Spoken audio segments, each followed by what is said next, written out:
দেখেন কমিশনে ক্লিক করবেন। এই যে কমিশন দেখেন ফ্রম ক্লোজিং এবং টু ক্লোজিং। এখন এখানে একটা জিনিস মনে রাখবেন, ফ্রম ক্লোজিং প্রথম কি সাল হবে, মানে 2023 সাল, এবং 08 মানে কি 8 নম্বর মাস। আমাদের কয়টা ক্লোজিং হয়? 2টা ক্লোজিং হয়, একটা আছে 1, একটা আছে 2। এখন 1 নাম্বার হলে 1 দিবেন, আর 2 নাম্বার হলে 2 দিবেন। এখানে দেখা যায় কি সবাই ভুল করা, যেটা হলো 08 এবং 101, মানে 1 না দিয়ে সেখানে 01 দেয়, সেক্ষেত্রে ডাটাটা আসবে না।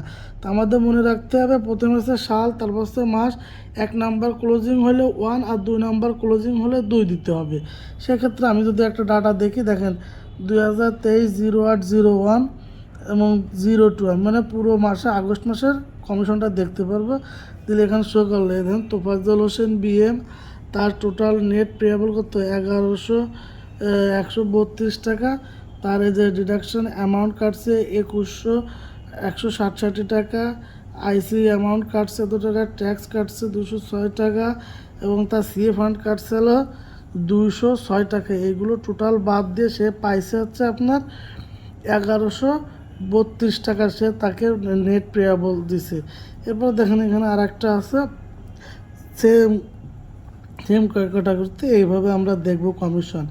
এখন আপনাকে আমি ব্যাকে যে যদি আর একটা দেখাই, এখানে যদি আমি ক্লোজিং দেখেন আমরা 2023 সাল দিলাম, এখন আমি মে মাস দেখবো, তাহলে কি 05 দেবো, এবং 1 নাম্বার ক্লোজিং হলে 1 দেবো, আর 2 নাম্বার পুরো মাস দেখতে হলে আমরা এখানে 2 দেবো। 05 দিলাম, এবং 2 দিলে হলো কি পুরো মে মাসটা হবে। এখন মে মাসের যে 15 তারিখ কিন্তু আপনি ওই একটা সিঙ্গেল ক্লোজিং দেখতে চান, তাহলে এখানে আমরা 1 দেবো, 1 দিয়ে এখানে শো দিব। দেখেন শুধু তার মে মাসের 1 নাম্বার ক্লোজিংয়ে হয়েছে, মানে 1 থেকে 15 তারিখের মধ্যে যে ক্লোজিংটা সেটা ডাটাটা এখানে শো করতেছে। সে তোফাজ্জল হোসেন BM এবং তার ইউএম।